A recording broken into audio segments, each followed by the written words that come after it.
GLC is now offering a free audio stream of our 24/7 broadcast that we're calling GLC Radio, an online radio station that broadcasts our round-the-clock audio stream on a variety of platforms. GLC Radio gives you the ability to listen to GLC virtually anywhere, through your home or office computer, or on the go with a mobile device. You can access GLC Radio through our website or by searching for God's Learning Channel through iTunes Internet Radio, TuneInRadio.com, or on Shoutcast.com. Explore various GLC Radio-enabled mobile apps by visiting our website at glc.us.com/listen/GLC Radio. GLC Radio, your free connection to GLC anywhere, anytime.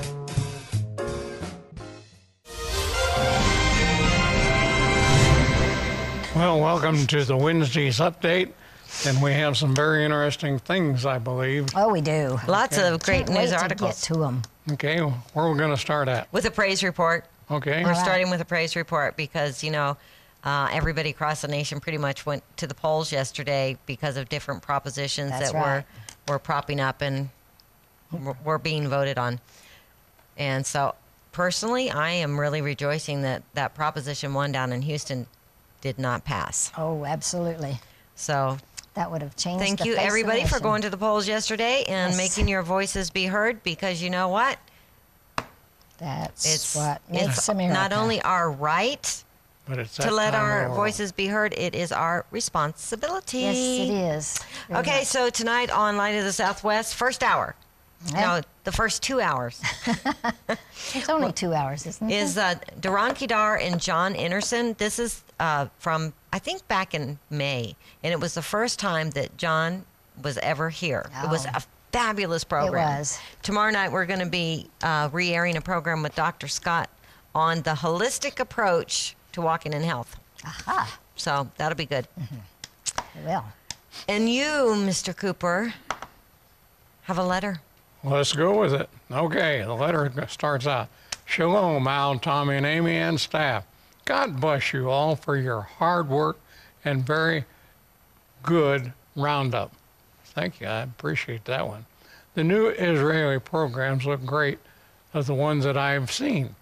I have enclosed my September-October pledge and part of my Defender pledge, praying with you that our eyes as a nation would be open and that we would repent.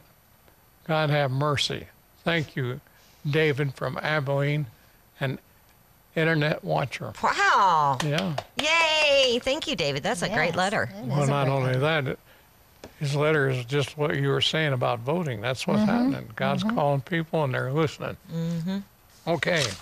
What's next? Well, I have a devotional called Keep On Sowing. Galatians 6:8-9. For he that soweth to his flesh shall of the flesh reap corruption, but he that sows to the Spirit shall of the Spirit reap life everlasting. And let us not be weary in well-doing, for in due season we shall reap if we faint not. A friend sent us this amazing story. A young man who had been raised as an atheist was training to be an Olympic diver. The only religious influence in his life came from his outspoken Christian friend. The young diver never really paid much attention to his friend's sermons, but he heard them often. One night, the diver went to the indoor pool at the college he attended. The lights were all off, but the pool had big skylights, and the moon was bright. There was plenty of light to practice by. The young man climbed up to the highest diving board. As he turned his back to the pool, on the edge of the board, and extended his arms out, he saw his shadow on the wall. The shadow of his body was in the shape of a cross. Suddenly, he felt a strange feeling, like someone was speaking to him. Instead of diving, he knelt down and finally asked God to come into his life. As the young man stood in deep reverence before the Lord, a maintenance man walked in and turned on the lights. The pool had been drained for repairs. Wow. Sometimes we get frustrated. Seems like our words are falling on deaf ears and that our loved ones will never see the truth. But we never know how God is working in those for whom we've been praying. He often has a plan we know nothing about. Let's not be discouraged when we don't see the fruit right away. God knows the day and the hour, and He will be faithful to follow through. Keep praying, keep sharing, keep sowing the seed. There's so much work to be done. Amen. Wow, that was a close call. God saved him in the nick of time. Well, you know, it's not our job to save people. No. It's just our job to share. Mm-hmm. To share. Mm-hmm. God does the work. He does. That's what His Spirit's all about. Okay, this comes from actually the Capitol Hill Prayer Partners. This is so cool. Amazing. Above Israel, high shines the Hebrew symbol of life. In the skies over Israel recently, a day of stabbings and terror in Israel. Above Nahariya, the sun shone through the clouds. It made the shape of high, the Hebrew symbol for life. The enemies of Israel wish for death, yet Israel survives because Israel receives life from the God of Israel. Am Yisrael Chai.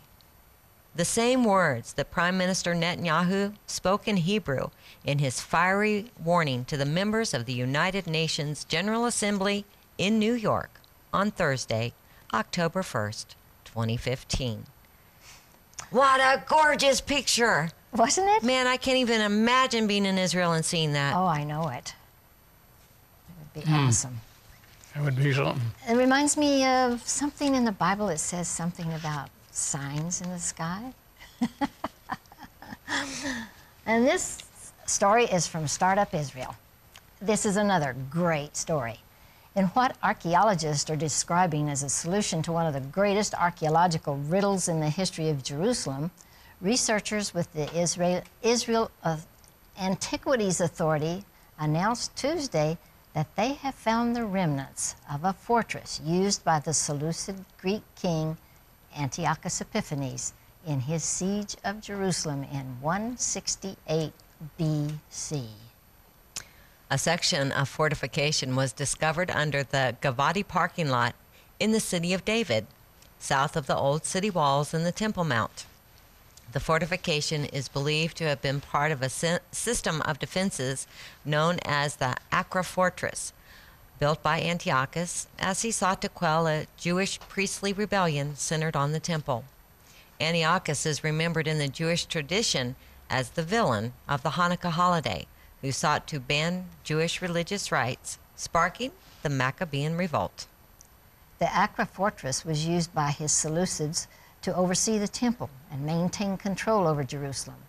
The fortress was manned by Hellenized Jews, who many scholars believe were then engaged in a full-fledged civil war with traditionalist Jews represented by the Maccabees. Mercenaries paid by Antiochus rounded out the force. Lead sling stones and bronze arrowheads stamped with the symbol of the reign of Antiochus IV Epiphanes are evidence of the attempts to conquer the Acra citadel in Jerusalem's city of David in the Maccabean days. The site will be open to the public by the Hanukkah holiday, which this year begins the evening of December 6th, the Israel Antiquities Authority has announced. The discovery of Acra's foundations ends over a century of intense speculation over its location, the archaeologists said Tuesday. The fortress is mentioned in the book of Maccabees 1 and 2 and by the Roman-era Jewish historian Josephus. The archaeological record from the period of Seleucid Greek control of Jerusalem is scant, a fact that contributed to the difficulty in resolving the long-standing mystery. But in recent months, researchers digging at the site slowly unearthed a massive wall, the base of a tower with impressive proportions, 66 feet long and fully 13 feet wide. The wall's outer base was coated with a layer of dust, stones, and plaster, a slippery slope deliberately added to the wall to make it difficult for attackers to scale it. The dig, which has been ongoing for the past 10 years, also uncovered lead sling stones, bronze arrowheads, and stones shot by a ballista, an ancient catapult. The ballista stones were stamped with the image of a pitchfork. the symbol of Antiochus's reign. Coins found at the spot were dated from the reign of Antiochus IV Epiphanes to the reign of Antiochus VII Sidetes, who died in 129 BC.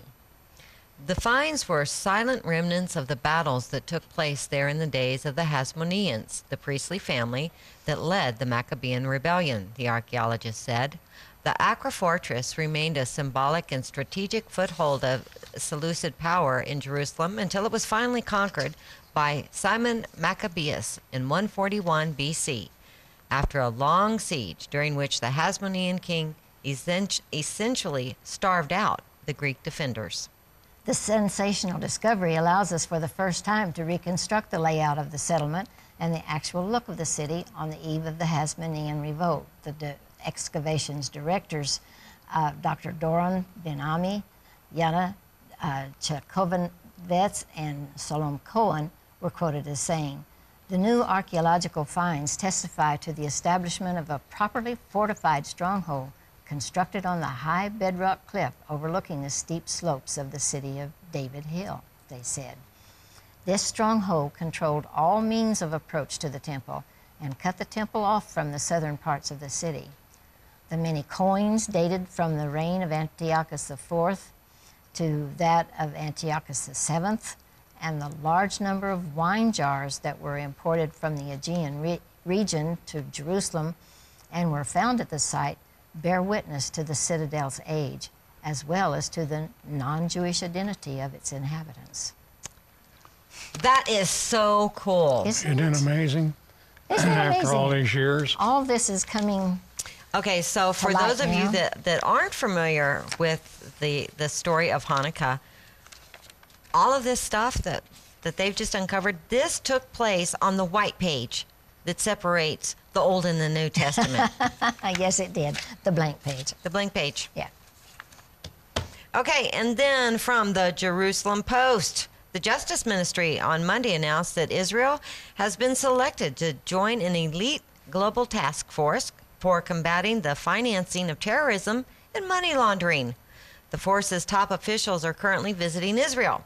Joining the group makes Israel an attractive and safe place for investments and increases the cooperation and legal assistance that Israel can expect from other countries, said the ministry. The Financial Action Task Force, the FATF, is an intergovernmental body established in 1989 by a number of countries, mainly led by the G7, committed to fighting the increased financing of global terrorism and money laundering, which was stumping various authorities. The FATF says it sets standards and promotes effective implementation of legal, regulatory, and operational measures for combating money laundering, terrorist financing, and other related threats to the integrity of the international finance system. In other words, the FATF is a policy-making body which works to generate the necessary political will to bring about national legislative and regulatory reforms in these areas. FATF President Jae-yoon Shin explained that the FATF had selected Israel as a strong new member to join the group in light of the great contribution that it has made to the organization, particularly in terms of Israel's strategic, geographic, and cultural connections within the Middle East. Sheen complimented Israel on its continued improvements in combating the financing of terrorism and money laundering in recent years. Justice Minister Ayelet Shaked, who met with Shin's delegation, stated that the State of Israel is committed to taking its part in the global struggle against money laundering and financing terrorism, as is clear from the substantial improvement that it has taken in these areas of law enforcement in Israel. She added, "I was happy to hear from the delegates that they see Israel as a global standout source of knowledge and expertise in these areas." Dr. Shlomi Wegman-Rotner, acting head of the Israel Money Laundering and Terrorism Financing Prohibition Authority, said Israel's selection to join the group is an event of tremendous importance in helping influence the global fight on the issue. On its website, the FATF notes that the recent scale of the issue in relation to the conflict in Syria and Iraq is disturbing.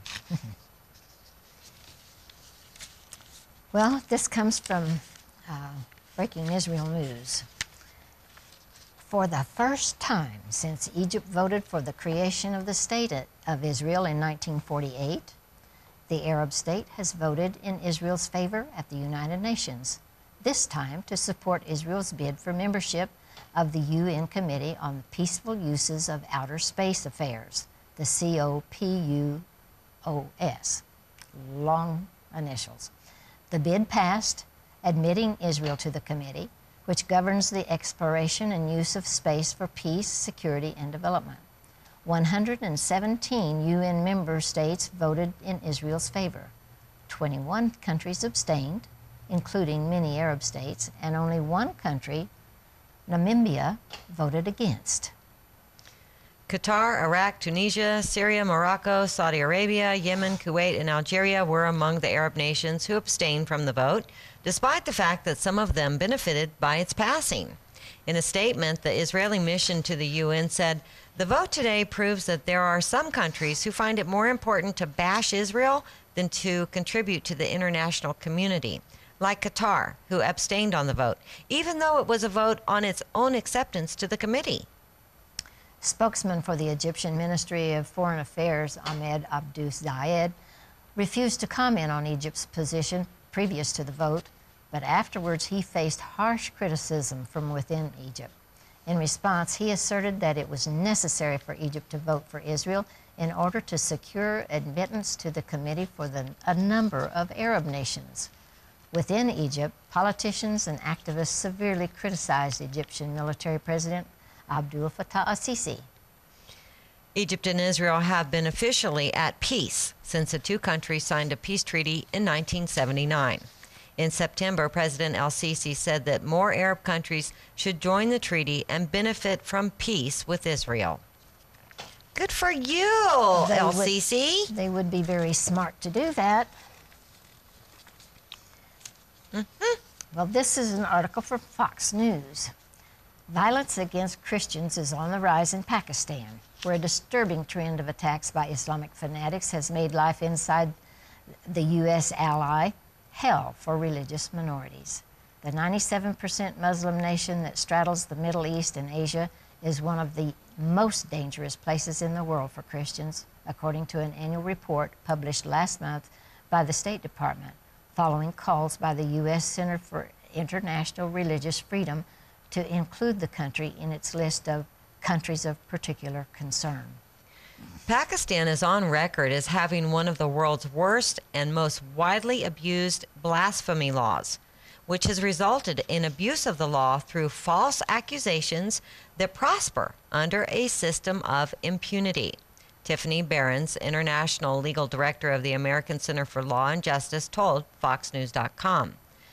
Blasphemy accusations have resulted not only in the destruction of the lives of the accused, but have often been at the root of the destruction of entire Christian communities.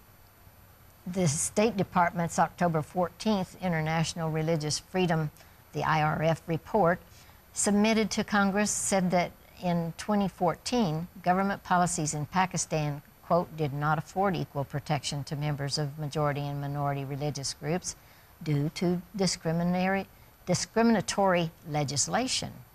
Media and non-governmental organizations reported killings of religious minorities by police.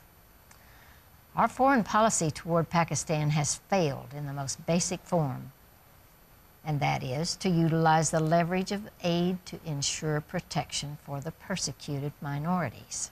Ms. Behrens also said the government's general failure to investigate, arrest, or prosecute those responsible for societal abuses promoted an environment of impunity that fostered intolerance and acts of violence. In numerous cases during the year, authorities failed to protect victims of religiously motivated mob violence. The IRF report which is required by International Religious Freedom Act of 1998, comes after a string of recent high-profile crimes against Christians in the Islamic country. Human rights experts fear the situation has only worsened inside the 97% Muslim nation. A Christian lawyer, Sardar Mushtaq-Gil, who runs an advocacy group that offers free legal assistance to Pakistani Christians and other minorities persecuted for their religion, told Fides news agency that it's difficult to prosecute such cases in Pakistan. He said, often in these cases, the police take no action, or worse, they side with the criminals. In October, a Christian bride-to-be, Nabila Bibi, was abducted by a Muslim man in Pakistan and forcibly converted to Islam.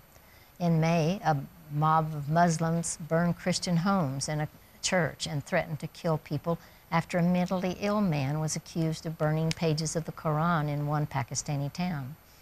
And last year, a young pregnant Christian woman and her Christian husband were burned to death by a Muslim mob in the Punjab province for committing blasphemy. Religious rights groups say the deadly attacks in Pakistan are especially alarming because the Islamic country is a major recipient of U.S. assistance.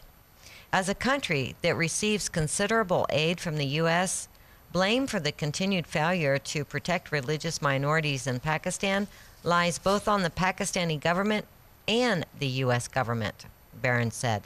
Our foreign policy towards Pakistan has failed in the most basic form, to utilize the leverage of aid to ensure protection for the persecuted minorities.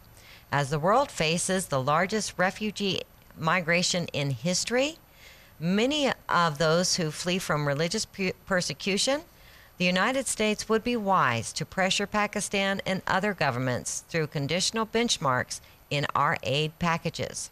A failure to do otherwise is unacceptable and reflects a squandering of a very valuable tool in the U.S. toolbox against extremism.